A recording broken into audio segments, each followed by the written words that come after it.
Dear students, a warm welcome to our class. In this session, we are going to discuss and learn different properties of colloidal solution. The first property what we are going to discuss here is colligative property.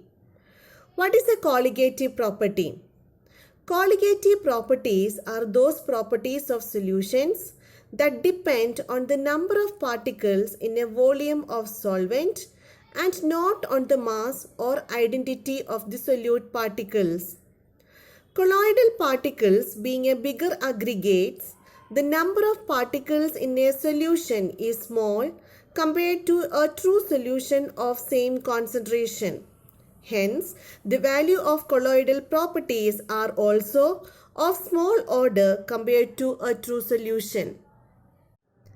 Another important property of colloidal solution is Tyndall effect.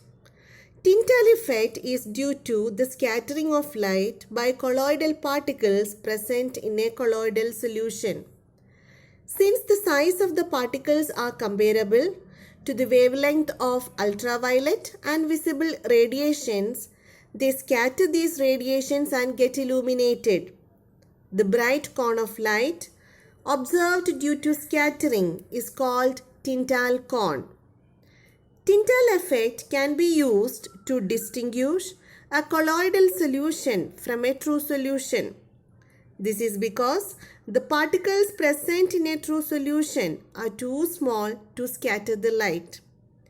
Tyndall effect is observed only when the diameter of the dispersed particles is not much smaller than the wavelength of the light, and the refractive indices of the dispersed phase and dispersion medium differ greatly in magnitude. The color of the colloidal solution depends on three different factors: the wavelength of the light scattered by the dispersed particles, the size and nature of the dispersed particles, and the manner in which it is viewed. For example, finest gold is red in color, and as the size of the particles keep increasing, its color changes to purple, then blue, and finally golden. Brownian movement. The zigzag movement of the colloidal particles in a colloidal solution is termed as Brownian movement. Brownian movement is independent of the nature of the colloidal solution but depends on the size and viscosity of the solution. Smaller the size and lesser the viscosity, faster is the movement. Brownian movement has a stirring effect which does not permit the particles to settle, and thus it is responsible for the stability of salts. Charge on the colloidal particles. Colloidal particles are electrically charged particles as they carry either positive or negative charge on them. The presence of equal and similar charges on colloidal particles is responsible for the stability of colloidal solution because the repulsive forces between the charged particles having same charge prevent them from coagulation. Here we have few examples of positively and negatively charged colloidal particles. Examples for positively charged colloidal particles are hydrated metallic oxides like aluminum oxide, ferric oxide, etc. Dyes like methylene blue, hemoglobin, and oxides of titanium are also examples for positively charged colloidal solution. Here we have few examples for negatively charged colloidal solutions also. Metals like copper, silver, gold, salt. Metallic sulfides like arsenic sulfide, cadmium sulfide are examples for negatively charged colloidal solutions. Acid dyes like eosin, Congo red. Colloidal solutions of starch, gum, gelatin, clay, and charcoal are examples of negatively charged colloidal solutions. The charge on the colloidal particles is mainly due to the preferential adsorption of ions from its solution. If more than one ion is present in the dispersion medium, the preferential adsorption of the ion common to the colloidal particles takes place. For example, when silver nitrate is added to potassium iodide solution, the precipitated silver iodide adsorbs iodide ion from the medium and forms a negatively charged colloidal solution. Here it is represented as silver iodide bar I minus. However, when potassium iodide is added to silver nitrate solution, the precipitated silver iodide adsorbs silver ion from the medium and forms a positively charged colloidal solution, that is silver iodide bar Ag+. Helmholtz electrical double layer. Electrically charged colloidal particles formed by the preferential adsorption of ions from the solution attract its counterions from the medium to form a second layer. The combination of two layers of opposite charges around the colloidal particle is called Helmholtz electrical double layer.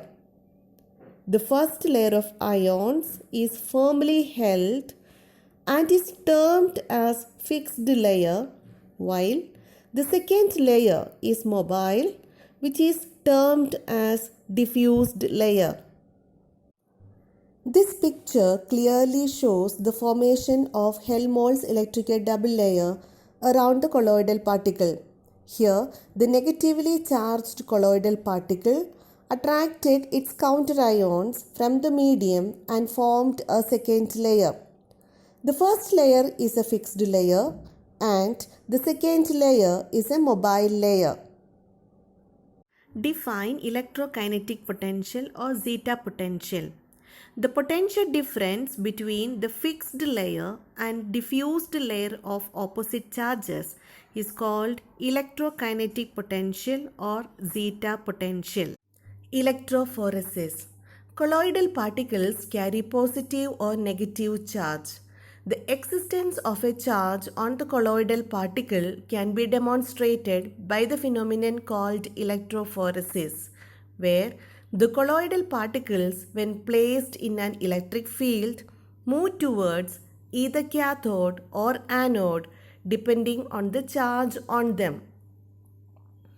The apparatus consists of a U-tube filled with colloidal dispersion.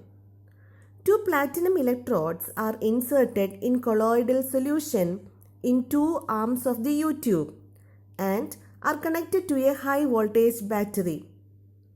When electric field is applied, the particles migrate towards the oppositely charged electrodes and it is discharged and finally precipitated out.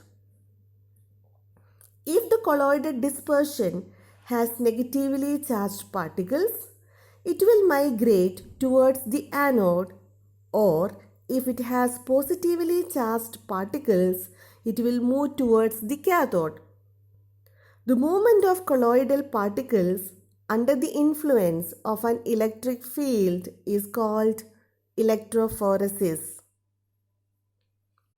Electroosmosis. If we prevent electrophoresis by some suitable method, the dispersion medium begins to move in an electric field.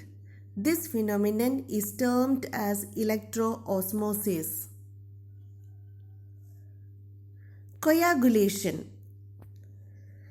We came to know that the stability of any colloidal dispersion is due to the charge on them. When the charge is removed, they form their aggregates and finally precipitated. The process of settling of colloidal particles is called coagulation or precipitation or flocculation of the sol.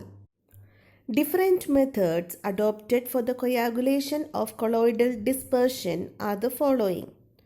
The first method is by electrophoresis. During electrophoresis, colloidal solution migrate towards the oppositely charged electrodes and precipitated. The second method is by mixing two oppositely charged salts. When we mix two oppositely charged colloidal solution, the charge on the colloidal particles are neutralized and precipitated. The third method is by boiling. Boiling increases the collision of colloidal particle with the dispersion medium, which reduces the charge on the particle and increases precipitation. The next method is by persistent dialysis. Continuous dialysis removes traces of electrolyte present in the colloidal solution, which results precipitation. The last method is by the addition of electrolytes. Excess electrolyte causes precipitation due to neutralization of charge on the colloidal particle. Hardy-Schulze rule. Hardy-Schulze rule states that greater the valence of the flocculating ion added, greater is its power to cause precipitation. Two sets of examples are given here. In the first set, for the coagulation of the negative sol, the flocculating power is maximum for aluminium ion and is minimum for sodium ion.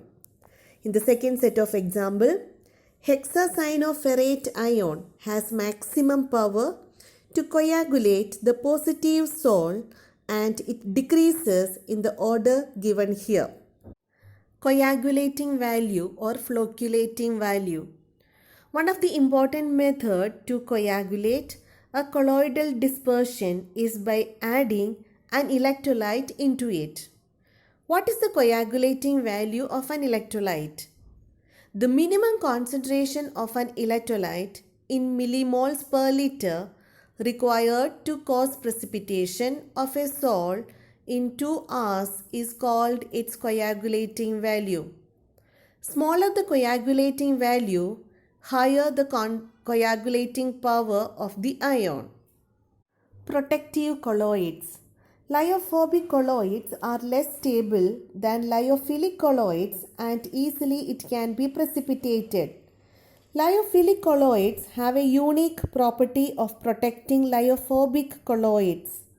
When a lyophilic colloid is added to a lyophobic colloid, the lyophilic particles form a layer around the lyophobic particles and thus protect the latter from precipitation due to electrolytes.